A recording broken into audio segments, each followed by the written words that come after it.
Dios les bendiga, Dios les guarde. Nos encontramos hoy en nuestra primera sesión de Cartas Pastorales, parte 2. Es una verdadera honra poder estar con ustedes, aunque sea de esta forma diferida, grabada, pero las condiciones aquí en Venezuela no me han permitido poder hacer las sesiones en vivo. Sin embargo, aprovechamos cada oportunidad para volverla a nuestro favor de manera positiva, no dejando de hacer lo que debemos hacer, ¿verdad? Y vamos a orar para comenzar como cada sesión y aventurarnos con el discernimiento en el Señor, con los ojos puestos en Jesucristo, para aprovechar al máximo este aprendizaje. Señor, te damos gracias en esta hora. Te damos gracias, Padre bueno, porque nos permites conectarnos. Gracias por el tiempo que reservamos para estudiar de tu palabra, para conocerte, para entender y sobre todo para que nuestros corazones sean transformados a través de tu Espíritu Santo. Que pasemos de ser oidores a convertirnos en verdaderos hacedores de tu palabra. Que tu propósito sobre todas las cosas se cumpla en nuestras vidas. Gracias por cada estudiante que se conecta. Gracias, Padre bueno, porque nos permites superar las adversidades y convertirlas en enseñanzas a nuestro favor. Bendice sus casas, sus familias y el compromiso que tienen de aprender. Te bendecimos en el nombre poderoso de Jesús y te damos las gracias. Amén y amén. Las sesiones pasadas, las 4 sesiones pasadas, estuvimos estudiando y profundizando en el libro de los Hechos. Esto como la parte 1 de las cartas pastorales, para poder entender bien, para poder comprender y asimilar el trabajo pastoral del apóstol Pablo. Es decir, la instrucción por la cual él entrega para levantar iglesias y aun cuando no estaba de manera presencial, que es lo que vamos a estudiar ahora, nosotros hacernos parte de ese aprendizaje y usarlos a nuestro favor. Entonces vamos a estudiar las cartas pastorales, parte 2. Entendemos que esto irá a ser igual, quizás unas 4 o 5 sesiones, pero lo importante no es qué tan rápido o qué tan lento, sino que el contenido nosotros lo podamos aprender y, como siempre decimos, poner en práctica. Porque de nada sirve que nos aprendamos las cartas de memoria o el libro de los Hechos y no que tengamos realmente una práctica saludable de las Escrituras. En las sesiones pasadas comprendimos que el Nuevo Testamento está lleno de cartas, evangelios y un libro. Incluyendo Apocalipsis, no es un libro, es una carta que el apóstol Juan escribe a las iglesias. Pero la Biblia es una pequeña biblioteca que está llena de libros, es decir, y abro paréntesis con esto, cuando usted dice el libro de Efesios, lo dice de una manera correcta, considerando que es parte de un compendio de libros. Pero realmente Efesios no es un libro, es una carta. Es una carta que escribe el apóstol Pablo a la iglesia que edificó en Éfeso, en una región. Entonces, si Galacia, si a los Corintios, es importante que usted solamente para edificación entienda esto. Si una persona está predicando y dice, el libro de Gálatas, no importa, usted simplemente entienda que lo dice desde el punto de vista, desde el compendio de libros, pero no es un libro. Los libros están en el Antiguo Testamento porque eran crónicas, la mayoría de ellos. Era una narrativa, se llevaban hechos históricos. Y aquí no. Aquí, ¿por qué decimos que es una carta? Y vamos a entrar en materia.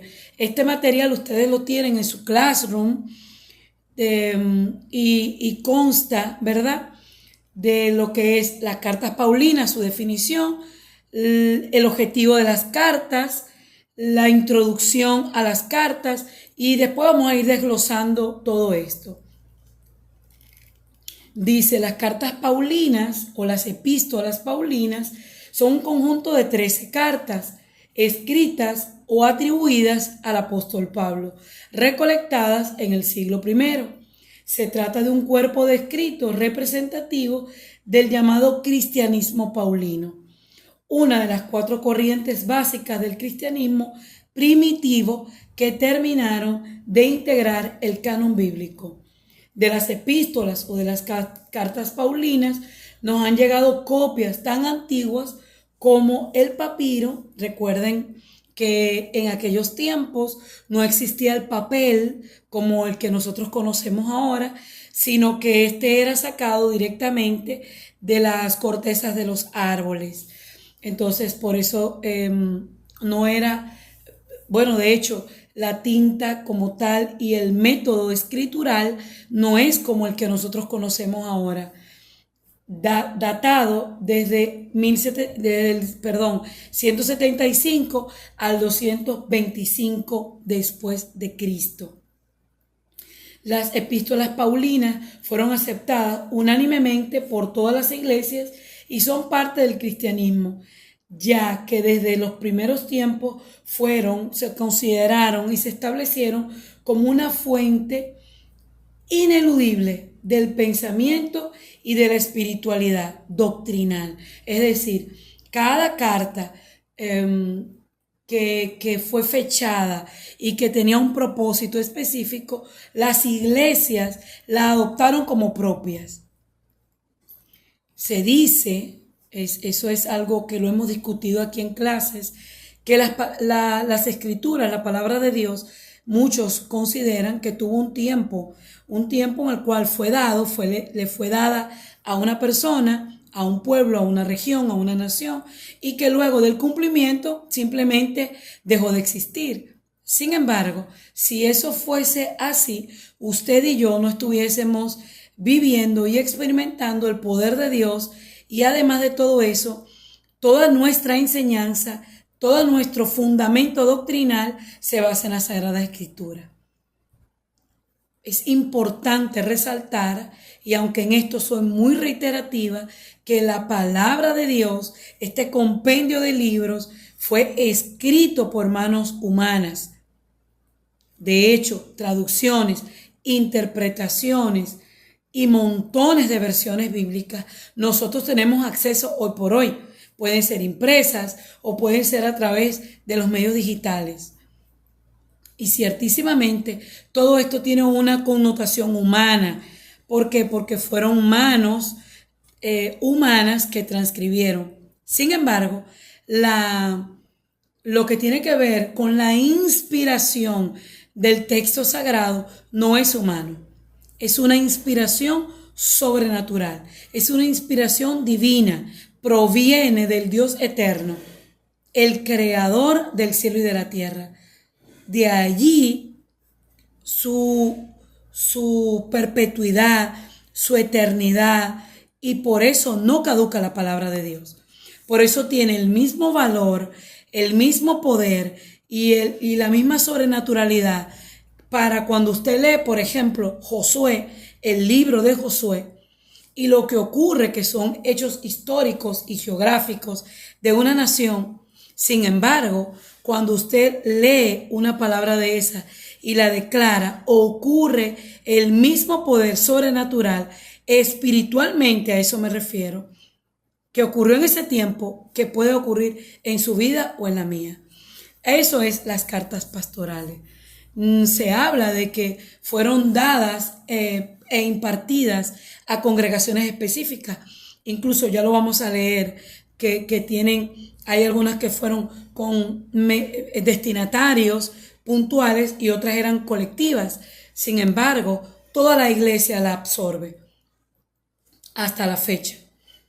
Estamos en agosto del 2026 y la palabra de Dios, las cartas paulinas, todo se mantiene con la misma vigencia que cuando fue escrita. Suelen distinguirse las epístolas paulinas en auténticas que tienen en Pablo de Tarso, su autor, ¿verdad? Prácticamente indiscutible, y están las pseudoepigráficas o deuteropaulinas, que son aquellas conjuntos de escritos epistulares o cartas, ¿verdad? Que se presentan como suyas, pero que la crítica moderna la considera como un fenómeno de obras antiguas que se le atribuyeron al apóstol Pablo, pero que fueron datadas, escritas por discípulos, como decir, de su escuela paulina. No se desesperen, que esto lo vamos a profundizar, porque en este tiempo, o en los tiempos que vivimos actualmente, no existe esa figura, porque nosotros tenemos algo que se llama el derecho de autor. Y cuando alguien, perdón, hace una obra o describe una obra, esta persona tiene que ser el hacedor, el que lo consuma. Pero en aquellos tiempos, si alguien pertenecía a la escuela de enseñanza, en este caso del apóstol Pablo, era como decir, un discípulo directo, tenía la facultad de escribir, y que el apóstol Pablo fuese como el que sellara el escrito.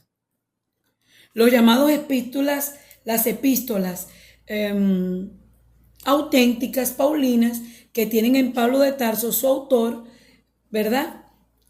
Son Romanos, Primera y Segunda de Corintios, la carta a los Gálatas, a los Filipenses o a la iglesia de Filipa, ¿verdad?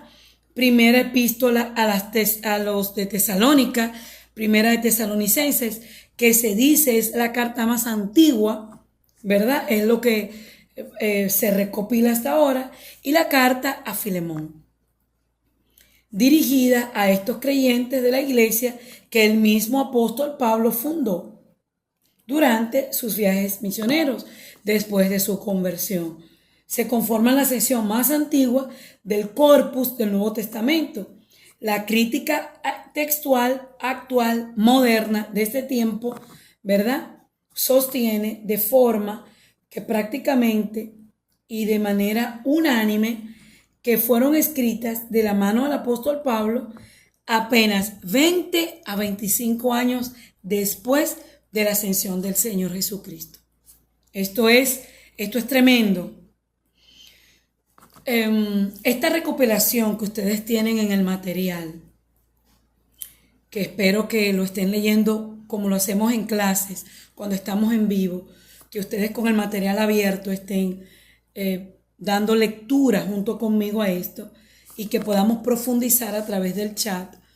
De todas formas, una vez que concluya la materia, la clase de hoy, de este día, vamos a tener nuestra primera exposición, nuestra primera tarea, y nos vamos a dividir el material. Y aunque yo sé que es un contenido extenso, no podemos apresurarnos, porque la intención nuestra es poder comprender esto e investigar de manera particular que todo lo que está escrito aquí, porque este contenido que nosotros recibimos, de alguna manera lo enriquecemos, pero son las nociones básicas, fundamentales, que todo estudiante en teología o de teología debe comprender, para que cuando usted se convierta en maestro, usted también pueda traer luz a sus discípulos, a sus estudiantes. Entonces, decimos que Romanos, Primera y Segunda de Corintios, Efesios, Filipenses, Primera de Tesalonicenses, son esas cartas que son dadas de manera, su autoría, está totalmente sobre el apóstol Pablo. Ahora bien, dentro de este compendio de cartas que estamos comenzando a desglosar, están las que son personales. Personales son como cuando usted escribe un WhatsApp y me lo escribe de manera particular a mi WhatsApp privado y habla conmigo nada más. Supongamos que Jeffrey me escribe a mí. Eso es personal.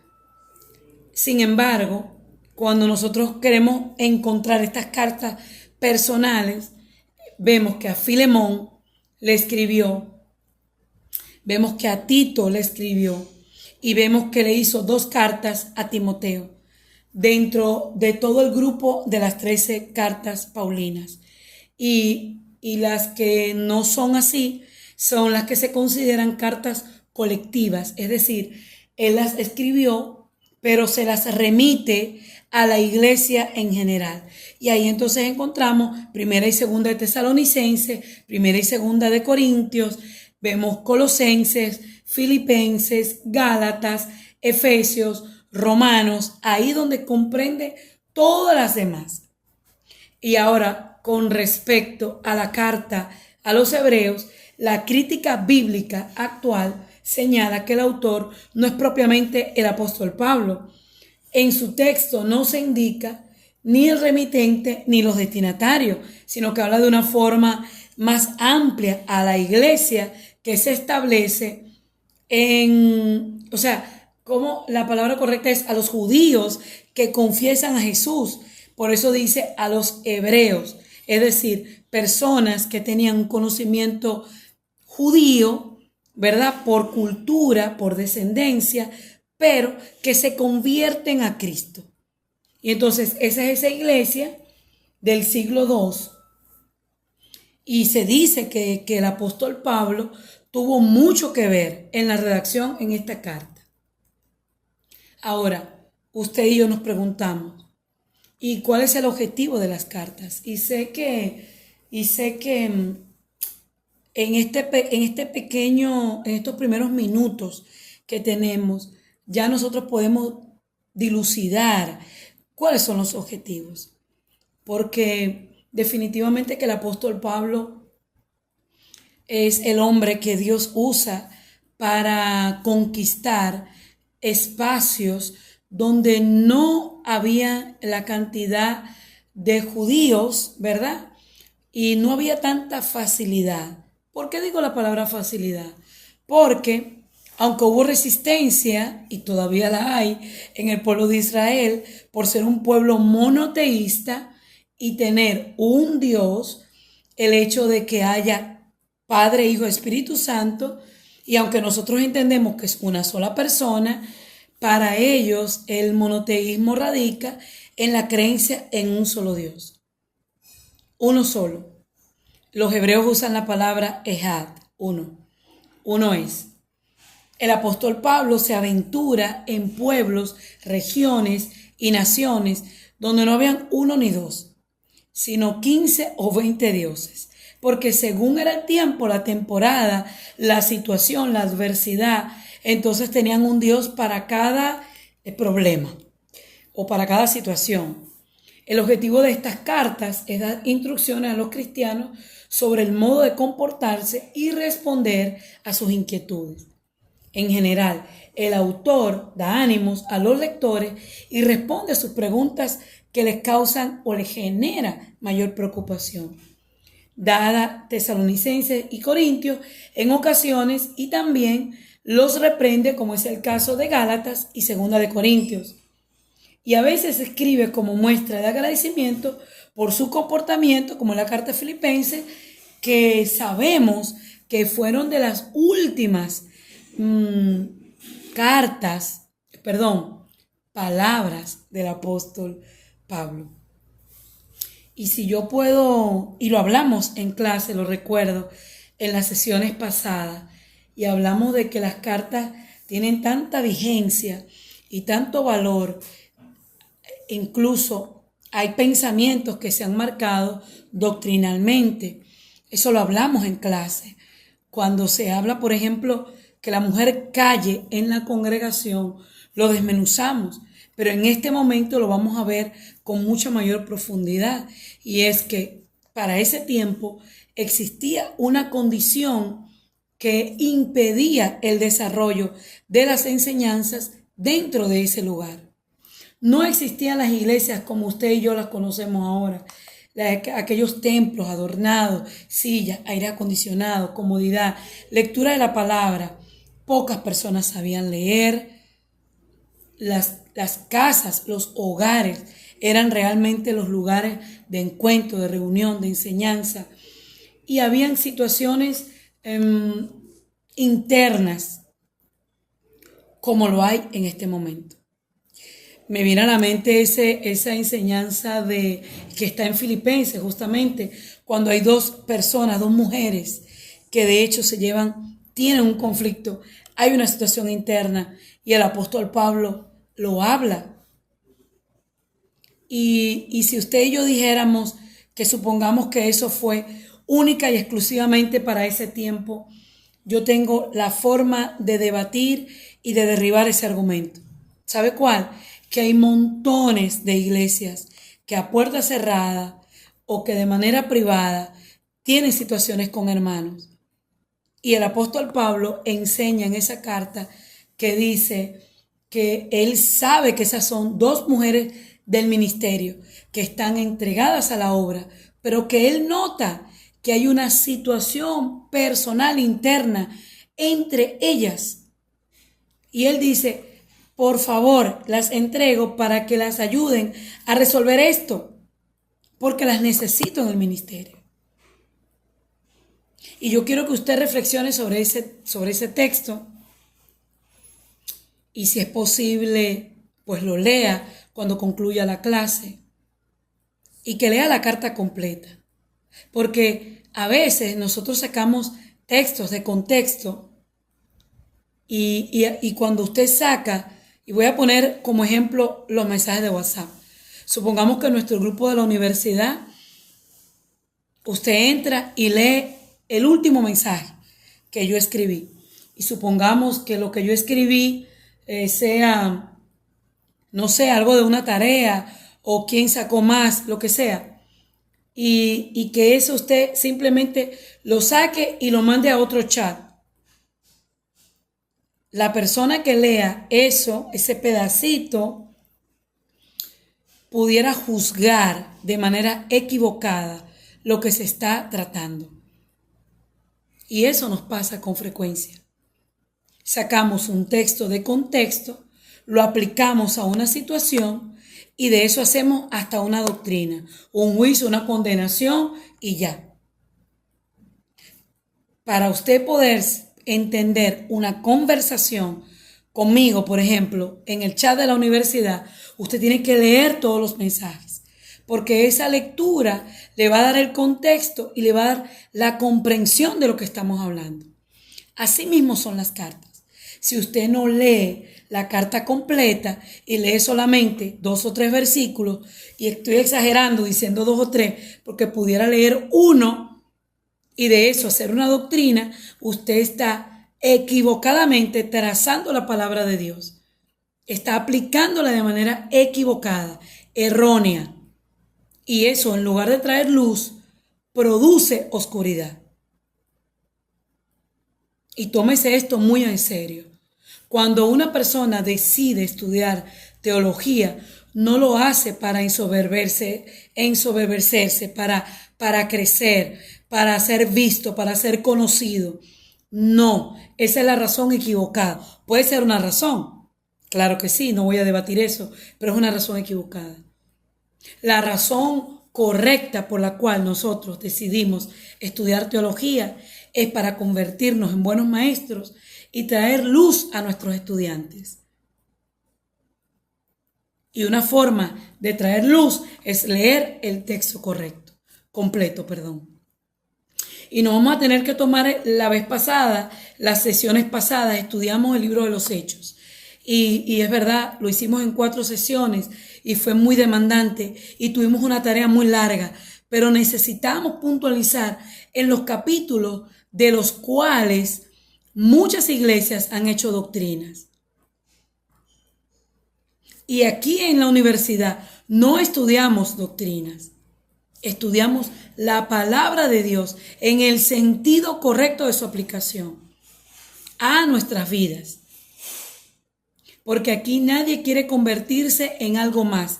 De hecho, el propio apóstol Pablo dice que nadie tenga un concepto más alto de sí mismo del que deba tenerlo. Aquí todos somos peones. Aquí todos somos estudiantes.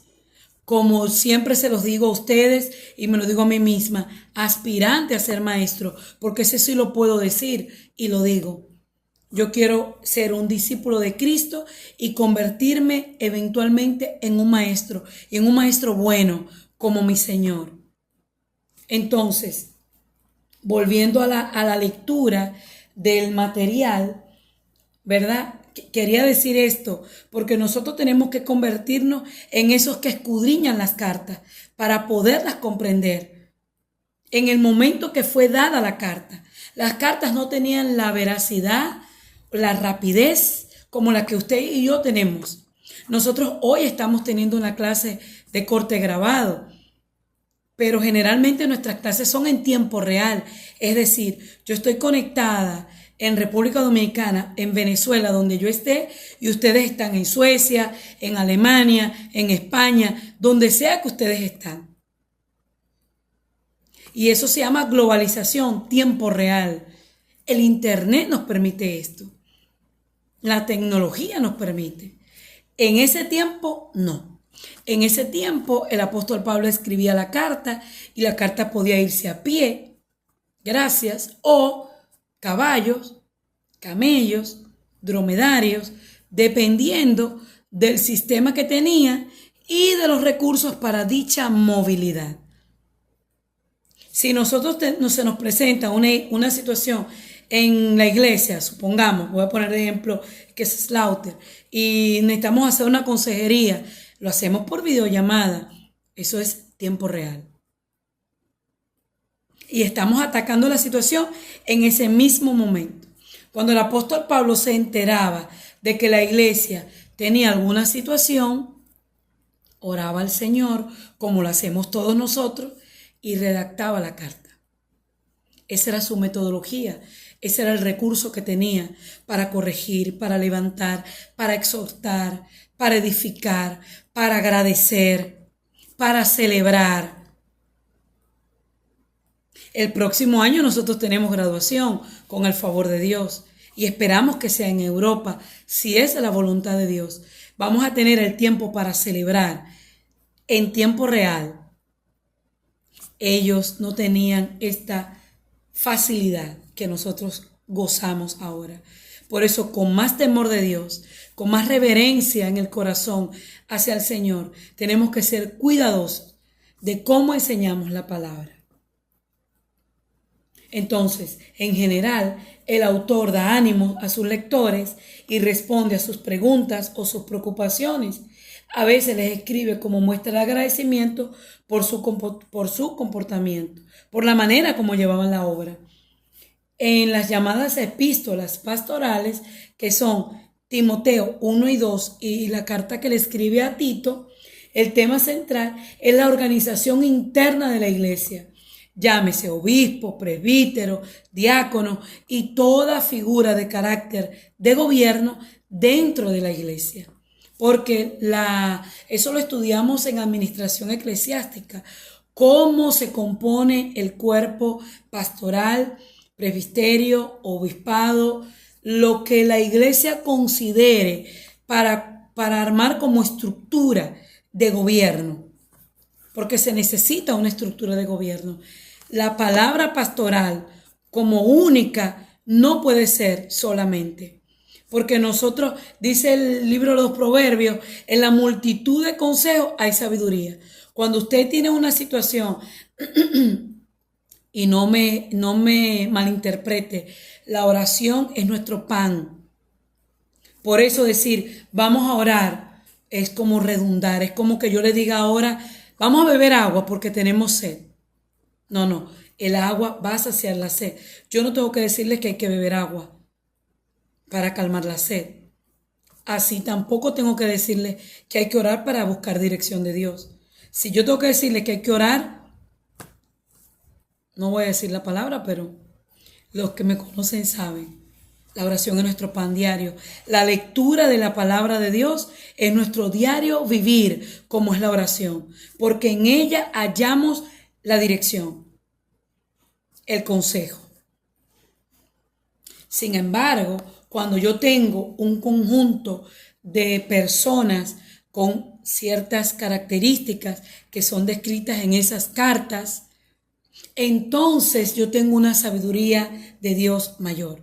Porque yo pudiera tomar una decisión por un criterio personal, porque estoy, no sé, prejuiciada, porque pienso que es lo que puedo hacer. Pero cuando yo escalo esto, cuando yo llevo esto a un consejo, presbiterio, a un cuerpo de ancianos, a un cuerpo pastoral, evidentemente escuchar esto, la opinión, me puede permitir ver las cosas desde un mejor ángulo.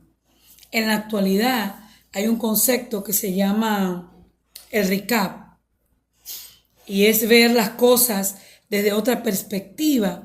Eso no es nuevo, eso está desde el Nuevo Testamento y desde el libro de los jueces. Cuando el suegro de Moisés, Yetro, le dice a Moisés, que levante, que observe cuáles ancianos habían guardado la palabra, que tenían hogares firmes, que eran esposos de una sola esposa, una sola mujer, que los hijos eran sujetos a él. Entonces, que te ayuden a juzgar. Y a juzgar no quiero decir a condenar, sino juzgar es darle una perspectiva y poder buscar una solución que fuese justa, que trajera paz, que le trajera luz. A eso me refiero cuando digo juzgar. Además de estas cartas, se cree que Pablo hizo otros escritos que se acabaron perdiendo, como es en 1 Corintios 5, o sea, capítulo 5, verso 9, donde pareciera que el apóstol Pablo había escrito anteriormente. Y miren que esa es de las cartas más contundentes de cuando se habla de corregir ese primer grupo, lo otro es que nosotros lo vemos como por capítulos y versículos. Y realmente cuando usted escribe en el WhatsApp, si le diéramos lectura al chat de WhatsApp y viéramos que es muy largo, entonces lo segmentamos. Capítulo 1, cuando hablamos de tal cosa. Capítulo 2, cuando comenzamos a hablar de esto. Pero realmente eso era un escrito que iba uno tras otro. Las que se dicen como una autoría de puño y letra del apóstol Pablo, dijimos 1 Tesalonicenses, no olvide Filipenses, 1 y 2 los Corintios, Gálatas, Filemón y Romanos. Este cuerpo de cartas es el único que tiene en este sentido y el material señala 3 aspectos importantes.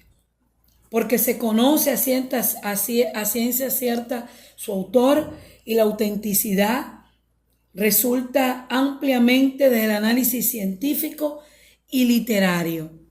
2, porque su fecha de redacción es la más antigua de los libros del Nuevo Testamento, con entre 20 y 25 años después de que Jesús, nuestro Maestro, ascendiera, y probablemente antes de que los evangelios estuvieran concluidos. Eso es muy importante. Y tercero, porque ninguna otra personalidad del Nuevo Testamento se conoce a ese nivel de escritural. Recuerden que el apóstol Pablo era fariseo, era un conocedor de la Torá en aquel tiempo. Esto también lo hemos estudiado otras veces. Recuérdese que las escrituras no estaban como nosotros las tenemos. Nosotros tenemos un compendio de libros que fue pesado, procesado, analizado humanamente, que hubo cosas que dejaron, otras que suprimieron por intereses. No voy a entrar en ese tema, pero es lo que sabemos. Es lo que sabemos y es lo que conocemos. Permiso.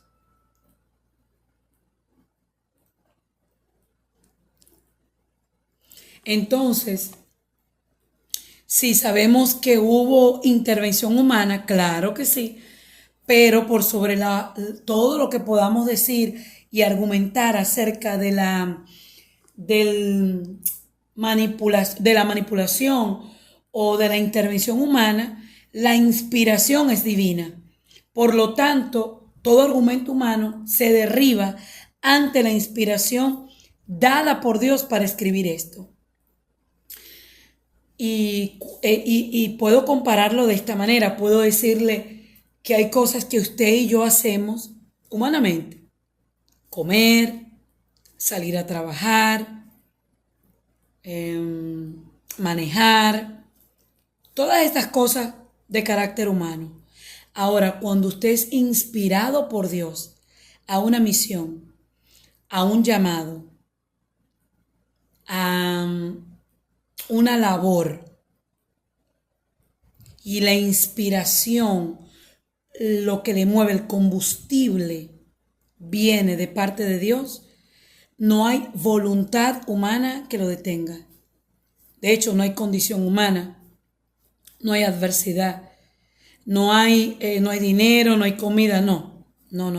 Cuando usted se determina, por ejemplo, a ayudar a alguien que está en condición de vulnerabilidad, esos pensamientos son inspirados por Dios.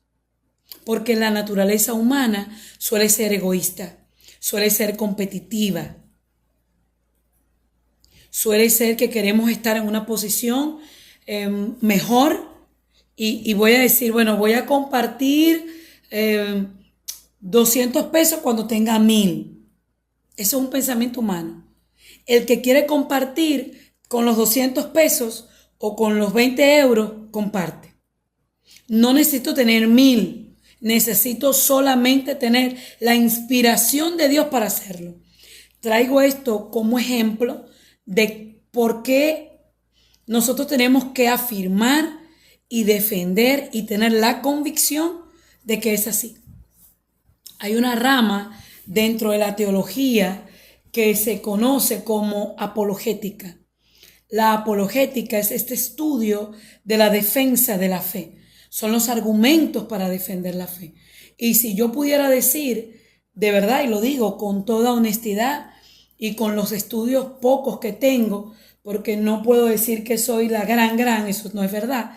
Lo que he aprendido a través de las escrituras, aprendido a través del Espíritu Santo y aprendido a través de los maestros que Dios me ha permitido sentarme a sus pies para escuchar y entender, puedo decir que la inspiración de Dios es la mayor defensa de la fe. Y la apologética tiene argumentos y lo vamos a estudiar porque parte de lo que nosotros queremos hacer en la universidad es un seminario virtual de apologética y que solamente hablemos de esto. Entonces, cuando comenzamos a hablar de las cartas, en el primer concepto que leímos, nosotros dijimos que habían las cartas de autoría total, que no le podemos debatir ni discutir, pero que también nosotros tenemos un recurso literario que se conoce como pseudoepigráficas o deuteropaulinas. ¿Qué son estas cartas? ¿O qué es este concepto? ¿O qué es esta descripción? La autoría de algunas de estas epístolas es discutida, creyéndose que algunas de ellas fueron escritas por discípulos de Pablo que las firmaron con el nombre del maestro de manera pseudoepigráfica. Eso quiere decir que tomaban toda la enseñanza del apóstol Pablo, todo lo que habían aprendido de su escuela y entendían que tenían la esencia del apóstol.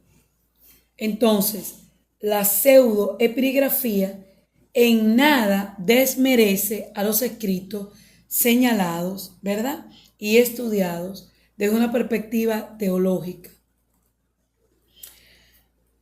Nosotros en este tiempo decir que, por ejemplo, voy a poner un ejemplo, el pastor Pedro, un pensamiento del pastor Pedro y que yo del compartir con Él, de mi diario vivir con Él, en mi caso más específico porque trabajo de manera permanente con el pastor Pedro y puedo decir que he aprendido de él no solamente la estructura teológica o bíblica del mensaje evangelístico que él implementa o que él enseña.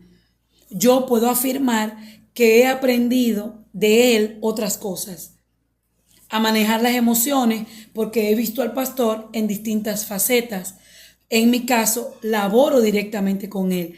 Así era el comportamiento de los discípulos. Recuérdense que las escuelas teológicas no eran como usted y yo que nos conectamos una vez a la semana por 2 horas y este compartir nos permite, yo hablo, ustedes hablan, interactuamos y aprendemos el uno del otro.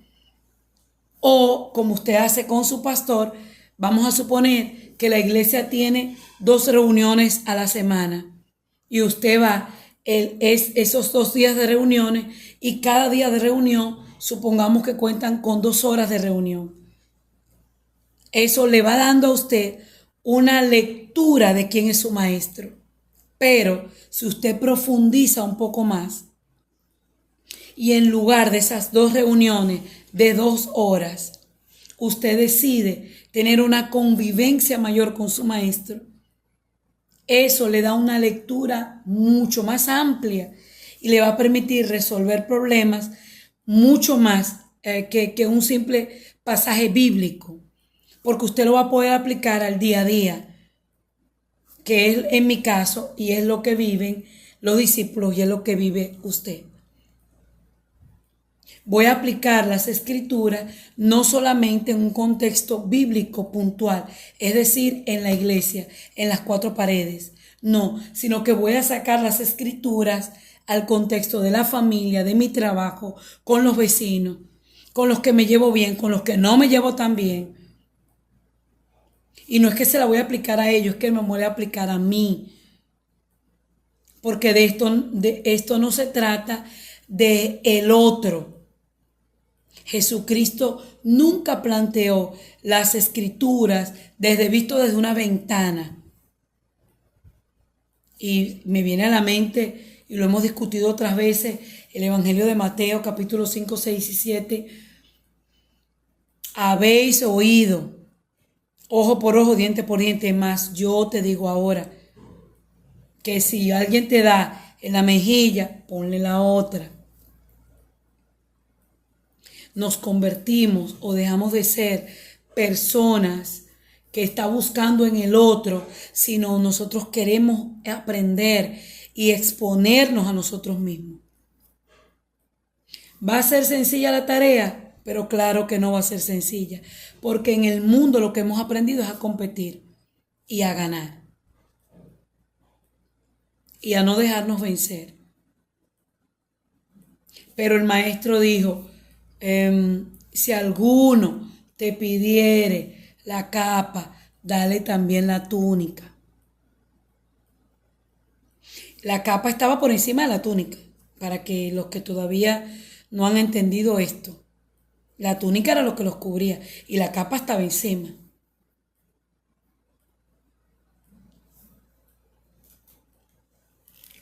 Volviendo al fenómeno, ¿verdad? Del seudónimo. Yo sé que hemos escuchado esta palabra, yo sé que más de una vez hemos escuchado los seudónimos, ¿verdad? Puede ser juzgado sin más conforme a los criterios de la literatura moderna. En la antigüedad no habían aparecido todavía criterios tales como lo de propiedad intelectual o como nosotros decimos el derecho de autor, la propiedad intelectual. En aquel momento no existía. Es tan así que muchos, y esto me viene a la mente justo ahora que estoy haciendo la clase, los artistas, por ejemplo, Da Vinci. Da Vinci tenía montones de montones, porque estos estudiantes, estos discípulos, estos aprendices, pintaban la base del lienzo o de lo que fuese que estuviesen haciendo. Si era un fresco, por ejemplo, Miguel Ángel, también me viene a la memoria, eh, tenían y ellos trazaban, daban las primeras pinceladas, llámese los fondos, las estructuras, los primeros trazos, y luego venía el artista, complementaba la obra y firmaba. Esos seudónimos existen desde hace mucho tiempo. Lo que pasa es que ahora los tiempos pues han cambiado y si yo tomo a una persona y le digo que dibuje y luego de eso yo vengo y le doy dos mascaritas y lo firmo, se considera plagio. Ya no es visto como, no, Eliana tenía un seudónimo que estaba haciendo eso, no, Eliana le plagió el trabajo a fulano. Así es lo mismo. Siempre me gusta refrescar o verlo con ejemplos para poderlo comprender como más rápido. Lo mismo era en los recursos literarios. Ocurre que si usted hace un trabajo escrito y usted copia y pega de alguien y en la bibliografía no cita a esa persona, usted se está convirtiendo en un plagiador. Y ahora mismo con la IA, de hecho, ahora es peor, porque si usted hace el trabajo, cuando le toca hacer la tesis, esa tesis en la universidad en Estados Unidos, la pasan por la IA para buscar coincidencias de autores. Y eso se hace con la finalidad de que usted o yo, o en el caso de usted que va a preparar la tesis, no se convierta en una persona que plagie las ideas de otro. Usted sí puede citar. Supongamos que usted agarra un trabajo mío, que yo hablé, no sé, supongamos que yo hablé de las cartas paulinas y yo puse lo que hemos comentado aquí en clases, mi pensamiento, mi punto de vista, cuando hablé de Filipenses específicamente, y yo hago un argumento de esto y lo publico, y usted toma este argumento y lo comenta, no está mal que usted lo comente. Lo que está mal en este tiempo es que usted se haga dueño de mis palabras y no abra comillas, cierre comillas, Eliana Vázquez 2021, supongamos que es la data de mi trabajo. En ese tiempo que estamos hablando, primer siglo, segundo y mucho más, porque la anécdota que yo le estoy dando de Miguel Ángel y todo eso data del siglo XIV, siglo XIII, si mi memoria no me falla. Entonces, lo que ahora se conoce como propiedad intelectual, cualidad del autor o derecho del autor y otros semejantes, en aquel momento no existía. Por lo tanto, hay que tener mucha prudencia ante el concepto peyorativo de decir que fue falsificado o que fue plagio o que no es verdad. Los autores fingidos son en la literatura eclesiástica portadores primarios de una tradición doctrinal cualificada, sobre todo en la lucha contra la herejía y en el esfuerzo por confirmar la fe y en el orden de la comunidad. Y esto lo cita Guten Borkan, que lo tienen en su cuaderno de trabajo en la página 4. Y data, dice Pablo de Tarso, página 304. Es decir, esta persona ubicó lo que se habló de Pablo de Tarso con respecto a su derecho de autoría, pero también como deutero o como seudónimo que alguien lo haya utilizado. Los argumentos que se utilizan para cuestionar esta autoría paulina de algunos de estos escritos se hacen referencia en el estilo literario. Es lo único que se cuestiona. Quede claro, que le quede muy claro. Lea muy bien y si tiene que escuchar la clase de nuevo o si tenemos que escribirlo en el chat, lo escribimos. Por el vocabulario empleado y la doctrina. Pero, no está en discusión que las cartas, segunda de Tesalonicenses, Colosenses, Efesios, primera y segunda de Timoteo y Tito, están inmersas dentro de esta estructura o este corpus, como dicen ellos, o cuerpo del Nuevo Testamento, que son las cartas por el apóstol Pablo. En el mismo sentido, nosotros encontramos que hay dos comentarios. Está el comentario de Raymond Edward Brown, ¿verdad? Que la crítica considera seudónima esas cartas que leímos hace un momento, incluyendo a Tito, primera y segunda de Timoteo, pero también señala esa misma crítica, que era una pseudocarta, que se usó el seudónimo de Efesios. Por otro lado, el segundo comentario que les dejo acá es de Antonio Piñero en su obra Guía para entender el Nuevo Testamento, que también da un amplio consenso de unanimidad en que esas cartas pastorales, primera y segunda de Timoteo y Tito, no son auténticas per se, sino de una obra de algún discípulo que quería enmarcar esto. Pero el apóstol Pablo, ¿verdad? Entre las multitudes o entre las cosas que nosotros hemos aprendido, tanto el libro de los Hechos como en sus cartas, nos damos cuenta que era un maestro muy instruido, que era una persona extremadamente capaz y que fue un hombre que tuvo un encuentro con el Señor y que ese encuentro lo cambió. Ese encuentro hizo un antes y un después. De perseguidor y de homicida, porque recuerden que el trabajo en la defensa, ¿verdad?, de lo que él entendía, que era defender la fe. Si tenía que consumir la vida de alguien, pues lo hacía.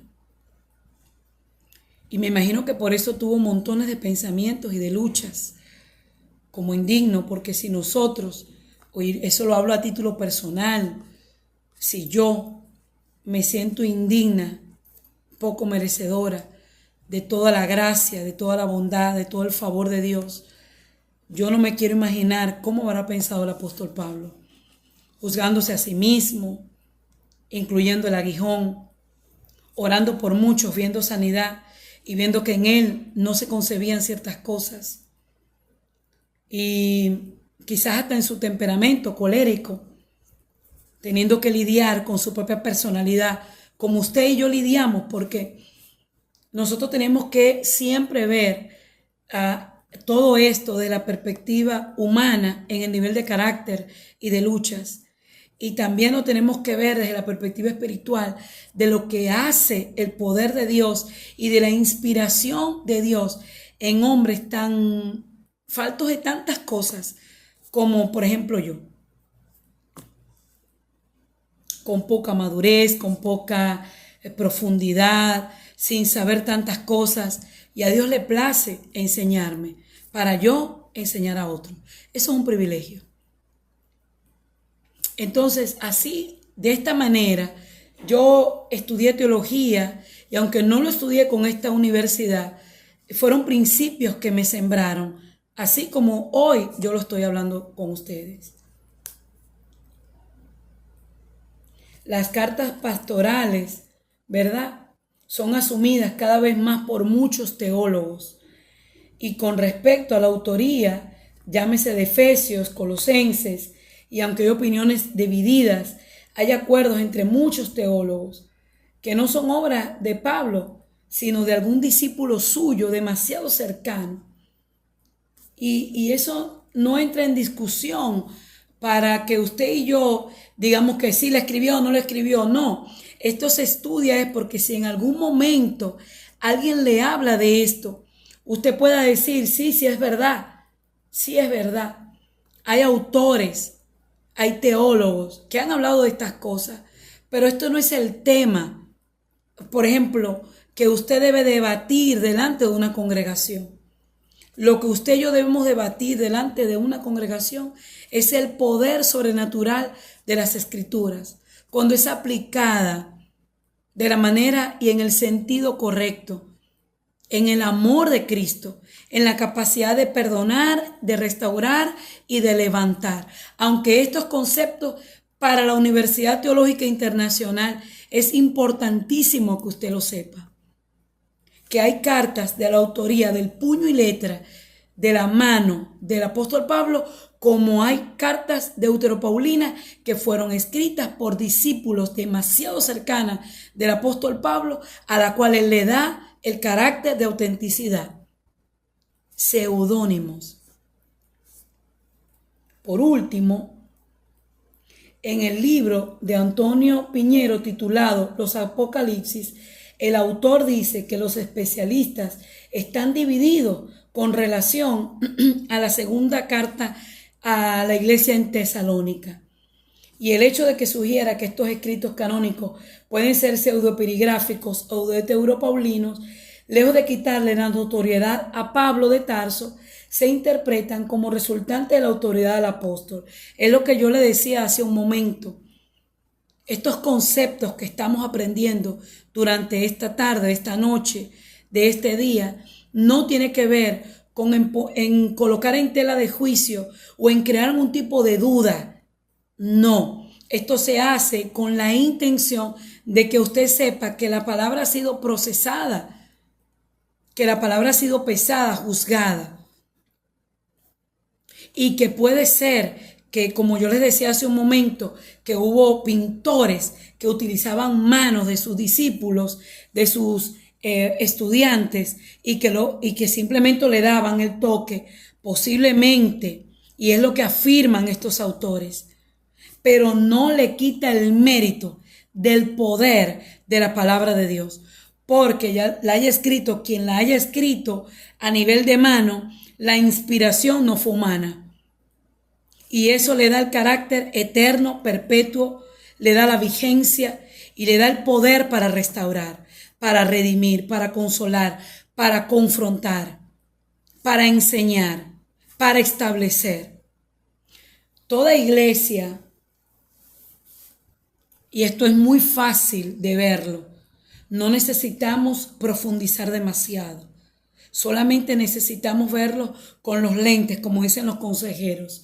Solamente hay que ponerse los lentes correctos.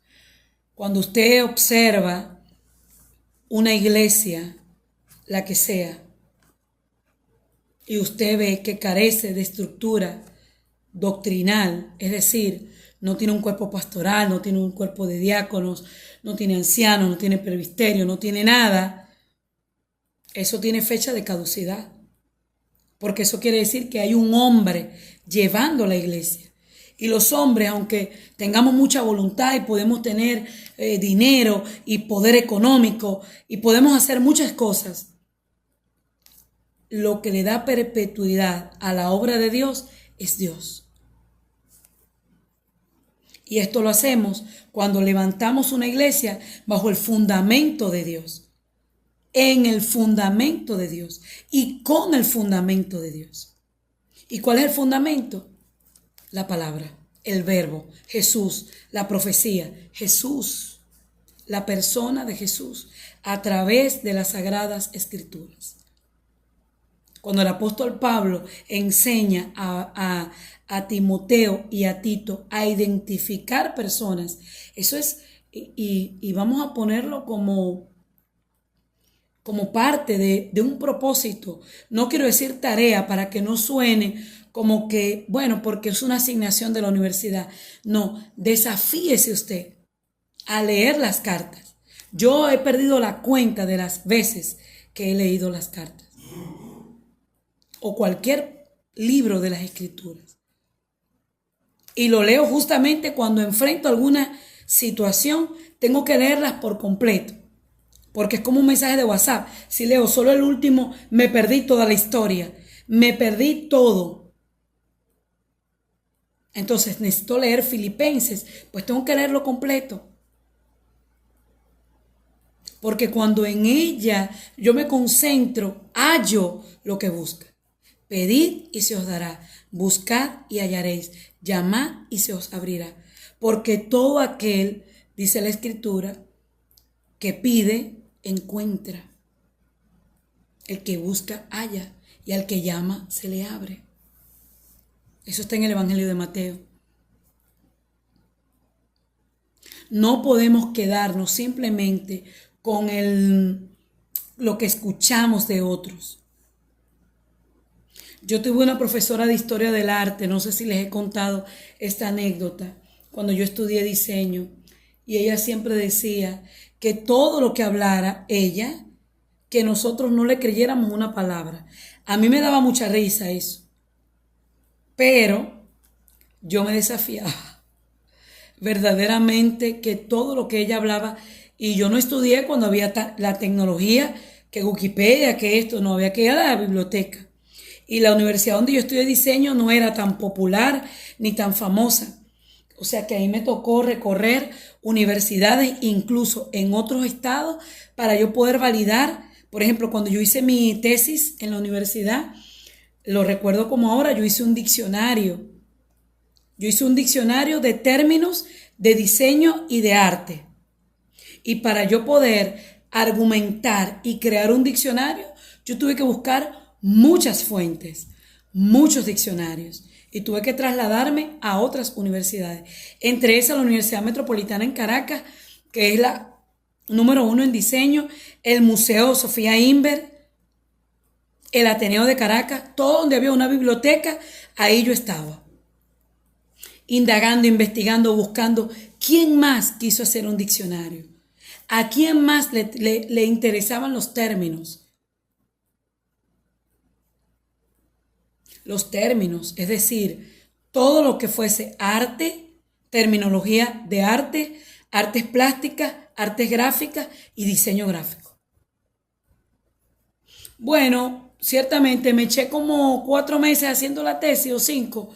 Claro, valió la pena cada minuto. Mi trabajo de tesis tuvo hasta mención publicación, es decir, la universidad podía financiar 1% para que yo la publicara, pero no había, y simplemente me quedé con la mención y fue bueno para mí, excelente. Pero traigo esto a colación porque nosotros tenemos que ser desafiados. Yo no puedo quedarme solamente con lo que la universidad me manda de material. Yo como quiera lo investigo y llamo y pregunto y le añado. Y esto lo hago no porque yo dude de la universidad, claro que no. Lo hago con la intención de que ustedes se enriquezcan más. Pero yo también quiero que ustedes investiguen de esas tesis publicadas, de esos trabajos, de esos personajes. ¿Por qué ellos quisieron leer, profundizar y dejar por escrito mucho más de las cartas deuteropaulinas? Mira que sería un excelente tema de tesis, acotando aquí publicidad. Para concluir la clase de hoy, porque como esta clase es grabada, no quiero hacerla tan extensa, no es lo mismo como cuando participamos en vivo, que ustedes nutren la clase con sus comentarios y me enseñan y me abren puertas para yo poder profundizar más y para yo poder investigar, e incluso de muchas preguntas que ustedes me hacen que no tengo la respuesta, me desafían a yo estudiar. Entonces yo quiero cerrar con la influencia del apóstol Pablo y con esto quiero cerrar esta enseñanza. Entonces, y hablo de su influencia porque nosotros estamos hablando de las cartas paulinas y comenzamos hablando de que son 13 y de que están divididas de alguna manera por la autoría y por las pseudoepigráficas, ¿verdad? O deuteropaulinas, como se haga más fácil, o con seudónimos. Pero lo que yo quiero dejar hoy es que la influencia del apóstol Pablo, como misionero y un gran predicador que dirigió sus cartas a diferentes comunidades y personas con intención de llevar adelante su propósito de edificar a la iglesia, le sirvió del género epistolar, es decir, el recurso que él utilizó fueron las cartas como medio para difundir su conocimiento del mensaje cristiano y sobre todo para aplicarlo a problemas concretos, ¿verdad?, surgidos en las zonas donde él no podía visitar personalmente. La influencia del apóstol Pablo con esto definitivamente le servían para resolver con mucha frecuencia, con tanta frecuencia que todavía las usamos como referente, ¿verdad?, para tratar de manera más amplia y trascendente las verdades fundamentales de la fe y de la conducta cristiana. La influencia del apóstol Pablo a través de este medio, a través de las cartas, con todo, perduraron mucho más de que la ocasión puntual para las cuales fueron escritas, e hicieron de su autor una de las personalidades más influyentes de la historia de la vida cristiana.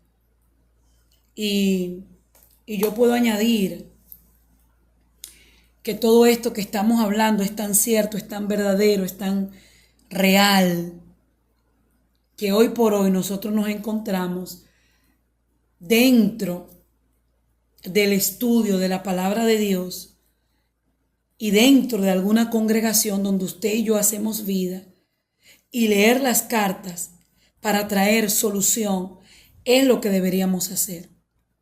Leer las cartas para presentar a Cristo a un grupo de personas es lo que deberíamos hacer. Leer las cartas para nosotros mismos tomar decisiones saludables en Dios es lo que debemos hacer. Nosotros no podemos traer las cartas para simplemente alardear del conocimiento si no traemos salvación. Estudiamos teología por la razón correcta, que es convertirnos en buenos maestros y predicar el evangelio con la palabra pura, llana y simple. No necesita añadirle más nada, pues la palabra es la respuesta para todos. Esta ha sido nuestra sesión de hoy. Esta es nuestra clase por esta noche o por esta tarde. Yo espero sus comentarios. Utilicé este mecanismo porque la ciudad de Caracas, ahora con las lluvias y todo esto, no nos permite conectarnos de manera directa como lo solemos hacer, pero no hay impedimentos para estudiar. No hay impedimentos para no hacer lo que tenemos que hacer.